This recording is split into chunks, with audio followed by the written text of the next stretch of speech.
자, 이사야서 65장 17절부터 25절 말씀 먼저 제가 읽도록 하겠습니다. 보아라, 내가 새하늘과 새 땅을 창조할 것이니 이전 것들은 기억되거나 마음에 떠오르거나 하지 않을 것이다. 그러니 너희는 내가 창조하는 것을 기리기리 기뻐하고 즐거워하여라. 보아라, 내가 예루살렘을 기쁨이 가득 찬 도성으로 창조하고 그 주민을 행복을 누리는 백성으로 창조하겠다. 예루살렘은 나의 기쁨이 되고 거기에 사는 백성은 나의 즐거움이 될 것이니 그 안에서 다시는 울음소리와 울부짖는 소리가 들리지 않을 것이다. 거기에는 몇 날 살지 못하고 죽는 아이가 없을 것이며 수명을 다 채우지 못하는 노인도 없을 것이다. 100살에 죽는 사람을 젊은이라고 할 것이며 100살을 채우지 못하는 사람을 저주받은 자로 여길 것이다. 집을 지은 사람들이 자기가 지은 집에 들어가 살 것이며 포도나무를 심은 사람들이 자기가 기른 나무의 열매를 먹을 것이다. 자기가 지은 집에 다른 사람이 들어가 살지 않을 것이며 자기가 심은 것을 다른 사람이 먹지 않을 것이다. 나의 백성은 나무처럼 오래 살겠고 그들이 수고하여 번 것을 오래오래 누릴 것이다. 그들은 헛되이 수고하지 않으며 그들이 낳은 자식은 재난을 당하지 않을 것이다. 그들은 주님께 복받은 자손이며 그들의 자손도 그들과 같이 복을 받을 것이다. 그들이 부르기 전에 내가 응답하며 그들이 말을 마치기도 전에 내가 들어주겠다. 이리와 어린 양이 함께 풀을 먹으며 사자가 소처럼 여물을 먹으며 뱀이 흙을 먹이로 삼을 것이다. 나의 거룩한 산에서는 서로 해치거나 상하게 하는 일이 전혀 없을 것이다. 주님의 말씀이시다. 자, 오늘 말씀은 말씀드린 대로 제목이 이생망이라고요 라는 제목으로 오늘 말씀의 은혜를 나누도록 하겠습니다. 예, 여러분도 알다시피 정말 인류가 상상할 수 없었던 그런 코로나 바이러스라는 것이 생겨서 정말 수없이 많은 사람들이 죽었습니다.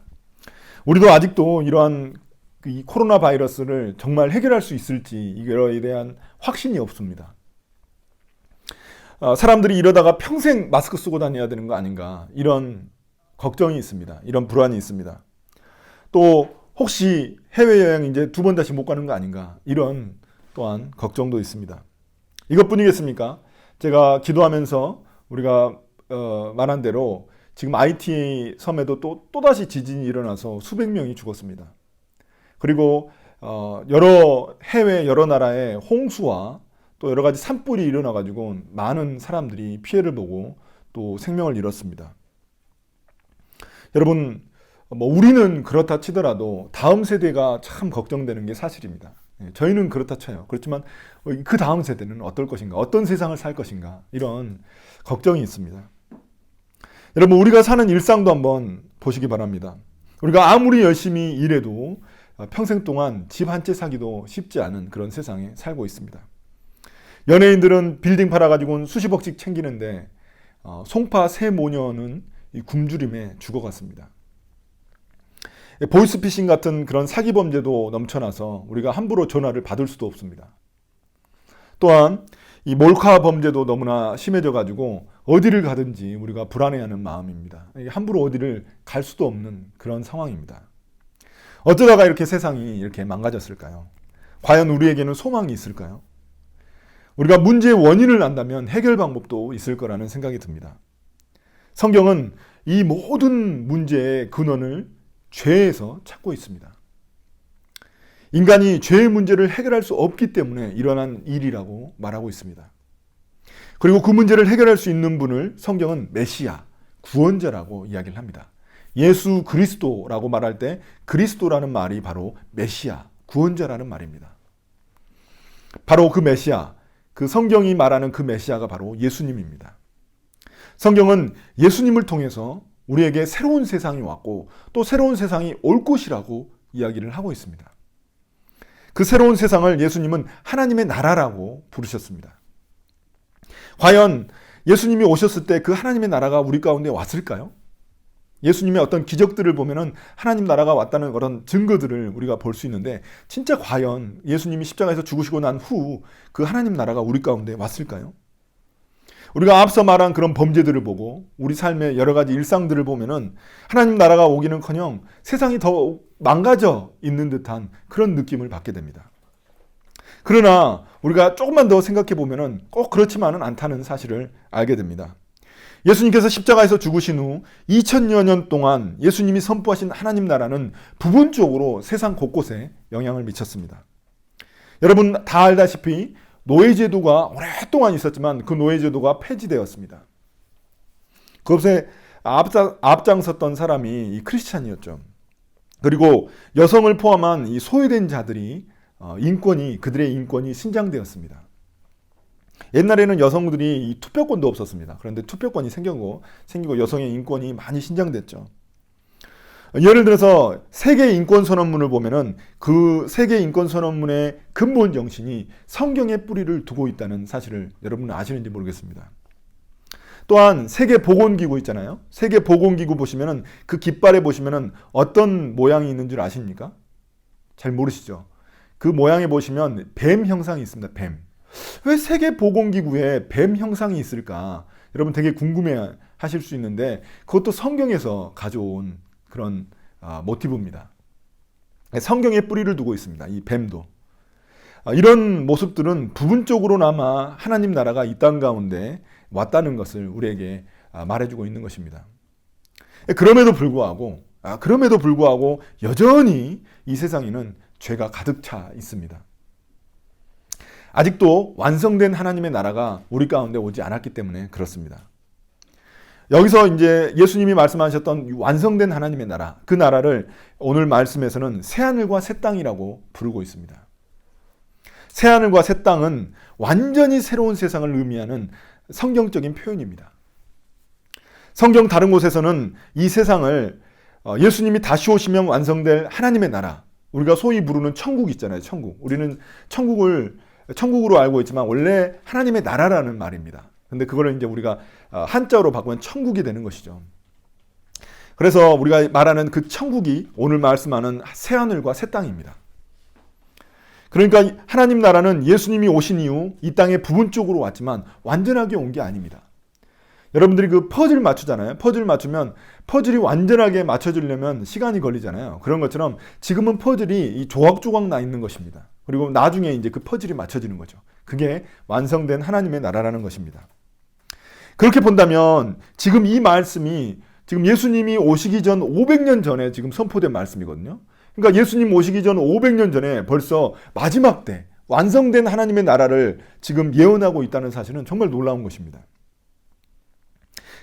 그 말은 무엇이냐?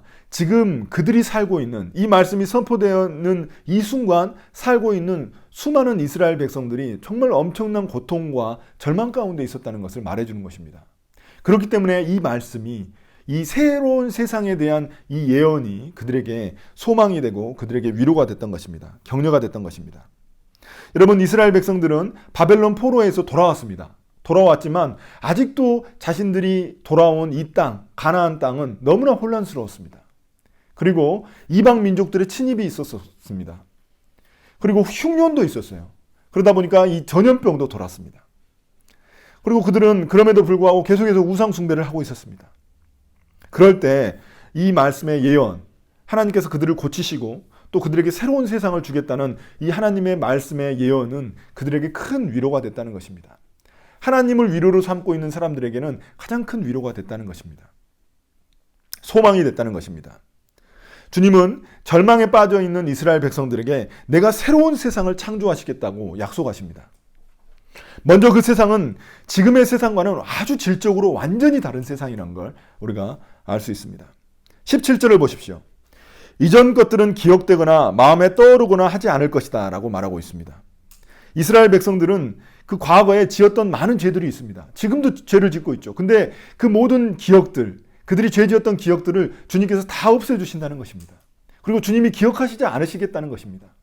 이것만큼 이스라엘 백성들에게 좋은 소식이 어디 있겠습니까? 여러분 혹시 그 리모델링과 재건축의 차이를 아시나요? 여러분 리모델링이라는 것은 기존에 건축이 되어 있었던 것을 갖다가 조금 바꾸는 거죠. 그걸 갖다가 새롭게 바꾸는 거죠. 그게 리모델링이라고 말한다면은 이 재건축이라는 건 뭡니까? 완전히 재건축, 새롭게 건축하는 거거든요. 지금 여기서 새하늘과 새 땅이라는 것은 지금 우리가 살고 있는 이 땅 있잖아요. 이 땅을 리모델링 한다는 말이 아닙니다. 이 땅을 완전히 재건축한다는 말입니다. 그러니까 우리가 보고 있는 것들 있잖아요. 이 세상에서 보고 있는 모든 자연들, 이런 것들이 완전히 재건축이 된다는 말을 하고 있는 겁니다. 그러니까 리모델링과 재건축은 다르다는 듯이 지금 주님께서 여기서 말씀하신 새하늘과 새 땅은 완전히 재건축된 그런 세상을 우리에게 이야기하고 있는 것입니다. 그 재건축된 그 세상, 여러분 어떻게 생겼을까요? 외부적으로도 다르고 내부적으로도 다를 겁니다. 그 세상이 어떤 세상일지 오늘 말씀이 우리에게 말해주고 있습니다. 첫 번째, 새로운 세상, 새하늘과 새 땅, 그 세상은 슬픔이 없고 기쁨만 존재하는 세상입니다. 여러분 18절 19절 보십시오. 그러니 너희는 내가 창조하는 것들을 기리기리 기뻐하고 즐거워하라. 보아라, 내가 예루살렘을 기쁨이 가득 찬 도성으로 창조하고 그 주민을 행복을 누리는 백성으로 창조하겠다. 예루살렘은 나의 기쁨이 되고 거기에 사는 백성은 나의 즐거움이 될 것이니 그 안에서 다시는 울음소리와 울부짖는 소리가 들리지 않을 것이다. 여러분, 왜 슬픔이 없을 것이라고 말씀합니까? 여기서 말하는 슬픔이라는 것은 우리가 뭔가 만족하지 못하고 뭔가 결핍을 가질 때, 결핍을 느낄 때 발생하는 그런 감정을 말하는 겁니다. 우리가 뭔가 아름다운 것을 보고 눈물을 흘리는 그런 슬픔을 이야기하는 것이 아니라 뭔가 우리가 부족할 때, 만족하지 못할 때, 결핍을 느낄 때 그런 발생하는 그런 감정을 이야기하는 겁니다. 사랑하는 사람과 헤어졌을 때 느끼는 슬픔, 또 내 뜻을 이루지 못했을 때 느끼는 슬픔, 이런 슬픔들을 말합니다. 그런데 완성된 하나님의 나라, 새하늘과 새 땅에서는 그런 결핍조차 없기 때문에 슬픔이 없고 기쁨과 행복만 있다고 이야기하는 것입니다. 여러분, 인간이 불행하고 고통을 겪는 이유가 바로 여기에 있습니다. 죄로 인해서 하나님과 끊어진 인간은 한정된 자원 속에서 서로 경쟁할 수밖에 없는 처지에 놓여 있습니다.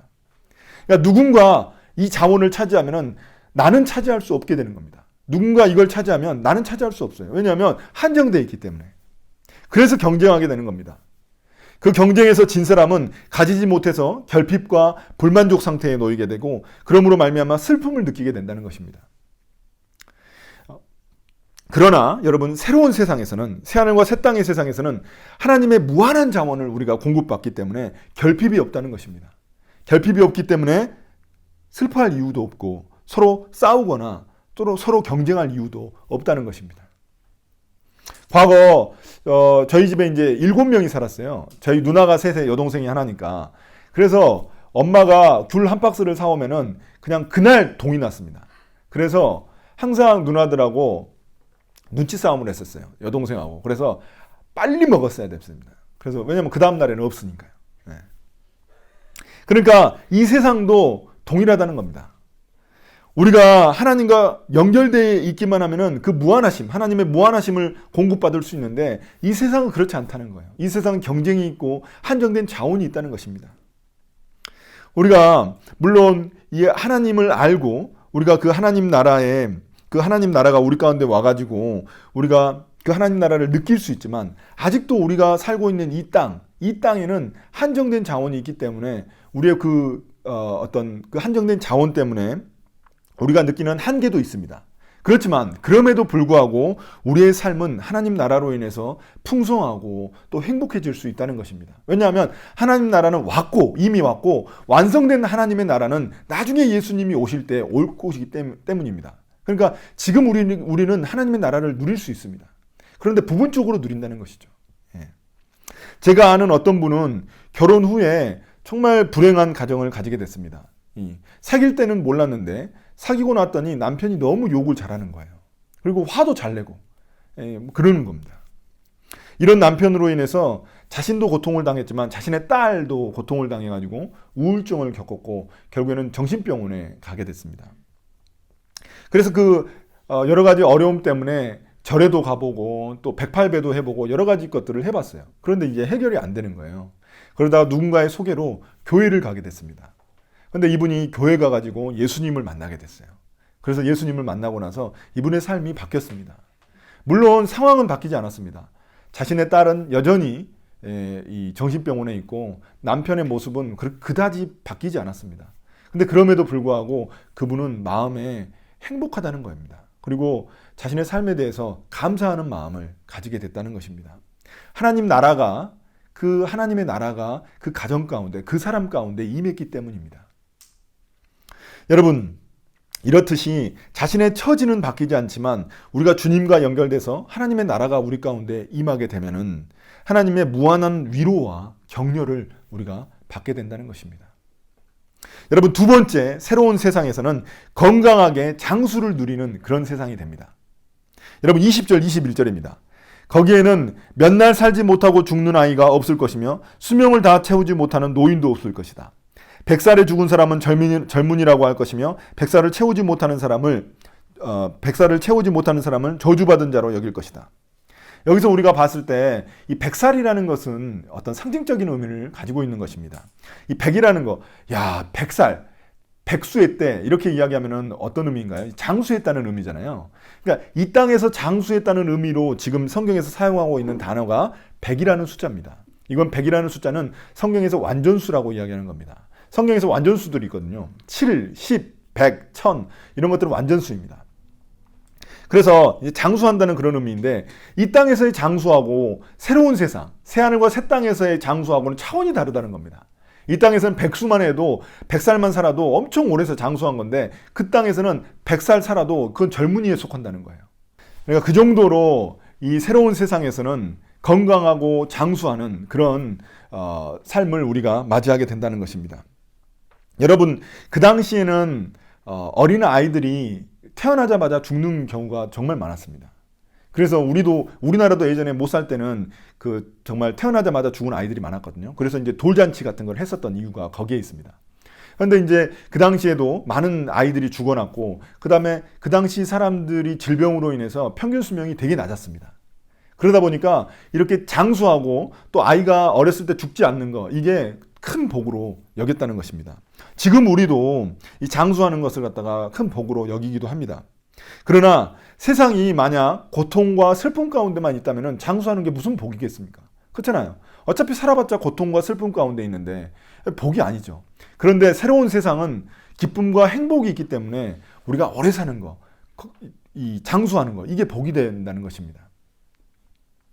여기서 우리는 근본적으로 이제 생각해 봐야 할 부분이 한 가지 있습니다. 왜 인간은 죽어야 하는가라는 것입니다. 여러분, 성경은 우리가 왜 죽는지, 죽음의 이유에 대해서 분명한 답을 우리에게 주고 있습니다. 성경에 의하면 아무리 과학기술이 발달한다고 해도 인간은 죽을 수밖에 없습니다. 왜냐하면 성경은 우리가 죄인이라고 말하고 있기 때문에 그렇습니다. 우리는 죄 때문에 죽는 것입니다. 성경은 그렇게 이야기하고 있습니다. 인류의 조상인 아담과 하와가 죄를 짓자 인간에게 하나님이 내리신 저주가 바로 죽음입니다. 그리고 그 죽음의 증상이 이제 질병입니다. 그래서 나이가 들면 몸에 이상이 생기고 병들게 되는 이유가 거기에 있습니다. 그래서 여기서 건강하게 장수한다는 말은 어떤 의미냐면 죄를 극복한다라는 의미를 가지고 있는 겁니다. 왜냐하면 죄를 극복하면 건강하게 장수하기 때문에 그렇습니다. 죄가 사라진 세상에서는 우리가 영생을 누릴 수 있게 되는 것입니다. 이게 바로 새로운 세상의 모습입니다. 자, 세 번째, 새로운 세상은 정직과 성실의 가치를 인정받는 그런 세상입니다. 21절, 22절입니다. 집을 지은 사람들이 자기가 지은 집에 들어가 살 것이며 포도나무를 심은 사람들이 자기가 기른 나무의 열매를 먹을 것이다. 자기가 지은 집에 다른 사람이 들어가 살지 않을 것이며 자기가 심은 것을 다른 사람이 먹지 않을 것이다. 여러분, 우리가 사는 세상을 보십시오. 갑과 을이 존재하는 그런 세상입니다. 극심한 경쟁이 존재하는 그런 약육강식의 세상이 지금 우리가 살고 있는 세상입니다. 가진 사람은 더욱더 가지고 없는 사람은 더욱더 빼앗기는 그런 세상에 우리가 살고 있습니다. 청년들은 집 걱정하죠. 취업 걱정하죠. 그래서 이생망이라는 그런 말이 나오는 거죠. 그러나 주님이 창조하실 새로운 세상은 공의로운 세상입니다. 자기가 땀 흘린 만큼 얻을 수 있는 그런 세상인 것입니다. 집이라는 기본적인 삶의 터전을 자신이 짓고 남에게 결코 빼앗기지 않는 그런 세상입니다. 포도나무 역시 이 먹고 사는 터전이거든요. 이 포도나무라는 것은 자신의 일터죠, 일터. 자신의 일터인데 자신이 땀 흘린 만큼 수확을 얻는다고 말하고 있습니다. 집 걱정, 취업 걱정, 이런 걱정할 필요가 없다는 겁니다. 정직과 성실의 가치가 인정받는 세상. 이게 바로 주님이 창조하실 새로운 세상이라는 것입니다. 뿌린 대로 거두는 그런 세상인 것입니다. 자, 네 번째, 완성된 하나님의 나라, 새로운 세상은 평화롭고 완전한 세상입니다. 25절입니다. 이리와 어린 양이 함께 풀을 먹으며 사자가 소처럼 여물을 먹으며 뱀이 흙을 먹이로 삼을 것이다. 나의 거룩한 산에서는 서로 해치거나 상하게 하는 일이 전혀 없을 것이다. 앞에서도 이야기했지만 요즘 몰카 때문에 이 낯선 곳에서 자기가 정말 불안한 그런 시대입니다. 묻지마 범죄도 많이 일어나고 있습니다. 그래서 우리가 어디를 가든지 CCTV가 다 달려 있습니다. 온통 불안하고 두려운 그런 세상입니다. 그러나 하나님이 창조하실 새로운 세상은 완전히 안전한 세상이라는 것입니다. 여러분, 이 구조를 한번 상상해 보십시오. 이리와 어린 양이 어떻게 함께 풀을 뜯겠습니까? 이리와 어린 양이. 이리는 육식동물이고 양은 초식동물이잖아요. 그런데 이리와 어린 양이 함께 자신들끼리 서로 이렇게 잡아먹지 않고, 양을 잡아먹지 않고 이리가 양과 함께 풀을 뜯고 있다는 것입니다. 이건 여러분 상상이나 할 수 있겠습니까? 사자와 소도 마찬가지입니다. 이 사자가 소를 공격하지 않는 거예요. 뱀도 더 이상 다른 동물을 갖다가 공격하지 않고 뱀도 흙을 먹고 산다는 겁니다. 평화롭고 안전한 새로운 세상을 동물의 세계를 통해서 우리에게 말씀하고 계시는 것입니다. 흥미로운 것은 뭐냐면 사자, 이런 이리, 이런 육식동물의 입맛이 완전히 바뀌었다는 겁니다. 이거는 근본적인 변화를 이야기하고 있는 것이거든요. 육식동물이 양을 먹고 싶은데 자기가 막 억지로 절제하는 그런 게 아닙니다. 나는 양을 먹고 싶은데 그냥 내가 절제할 거야 이렇게 하면서 절제하는 게 아니라 이 이리, 사자의 입맛 자체가 바뀐 겁니다.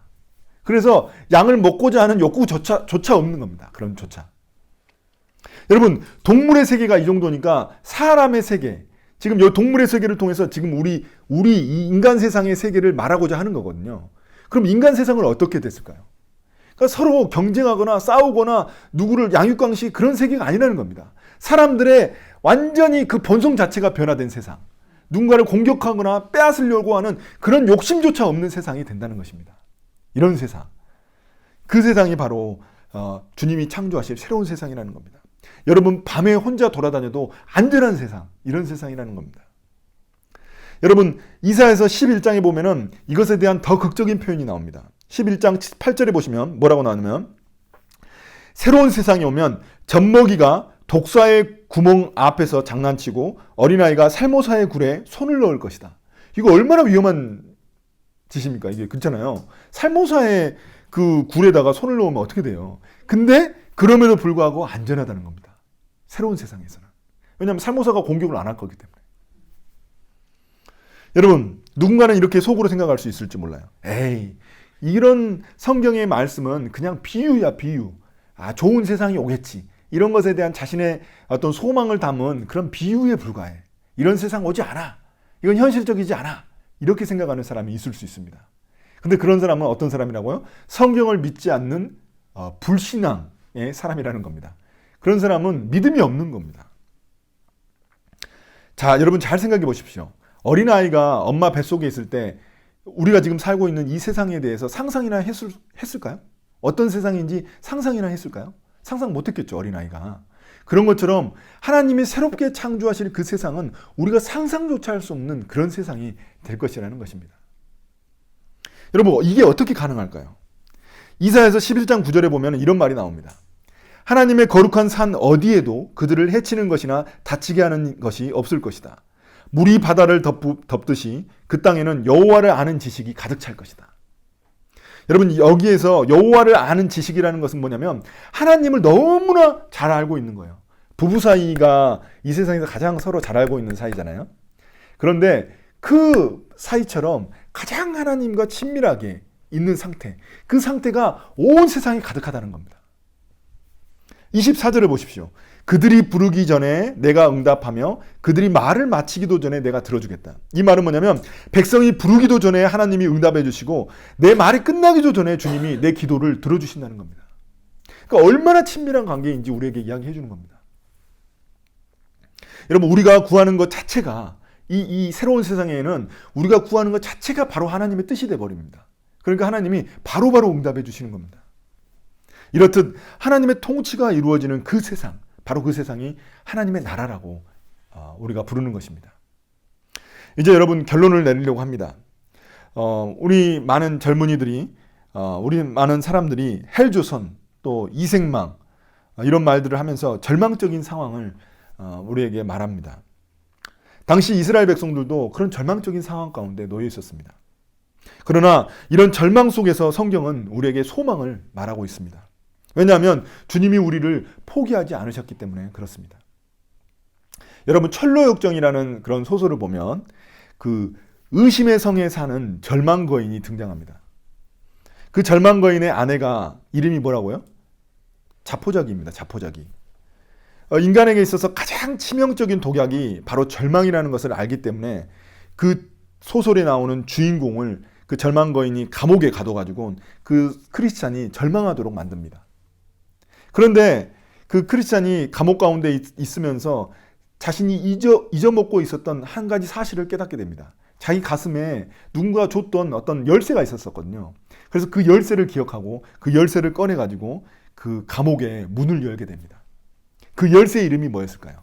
그 열쇠의 이름이 약속이라는 열쇠였습니다. 약속이라는 것은 소망을 담고 있는 말입니다.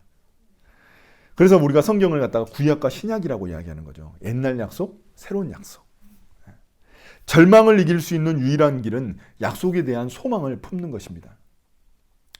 또 한 가지 예를 여러분들에게 소개하겠습니다. 아우슈비츠에 끌려온 빅터 프랭클이라는 유대인 의사가 있었습니다.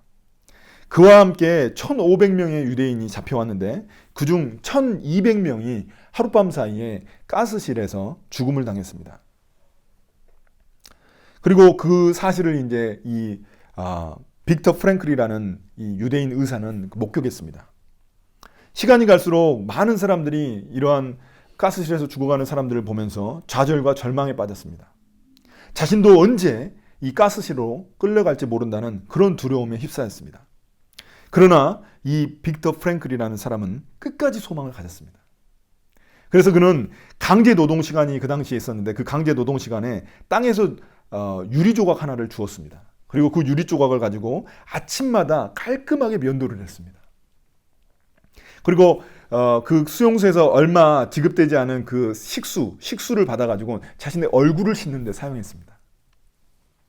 그는 삶에 대한 소망을 놓지 않기 위해서 자신의 모습을 말끔하게 다듬으면서 자신의 마음도 가다듬었습니다.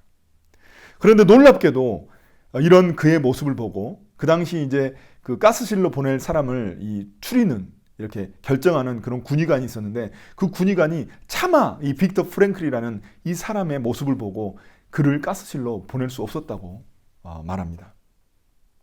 도저히 그 군의관이 그를 가스실로 보낼 수 없었답니다. 군의관에게 비친 그의 모습은 다른 사람들의 모습과는 너무나 달랐기 때문에 그렇습니다. 그렇게 그는 수용소 생활을 이어갔고 결국 무시무시한 아우슈비츠 그 수용소에서 살아남을 수 있었습니다.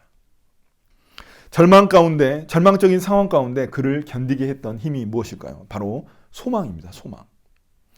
모두 다 절망할 때 소망을 품을 수 있는 그런 사람들이 바로 그리스도인이라는 것입니다. 우리에게는 예수님이 다시 오셔서 새하늘과 새 땅을 창조하실 것이라는 주님의 약속이 우리 가운데 있습니다. 내 삶이 아직도 안 풀리는 것처럼 생각될 때 우리가 품어야 될 그것이 바로 주님의 약속입니다. 그것이 바로 우리의 소망입니다. 여러분, 우리의 인생을 야구와 비교할 수 있을 것 같습니다. 비유할 수 있을 것 같습니다. 여러분, 야구에 여러분의 인생을 비유한다면 여러분들은 아마도 1회 말 아니면 2회 초 정도 되겠죠. 그리고 저는 한 4회 초 정도 되겠죠. 네.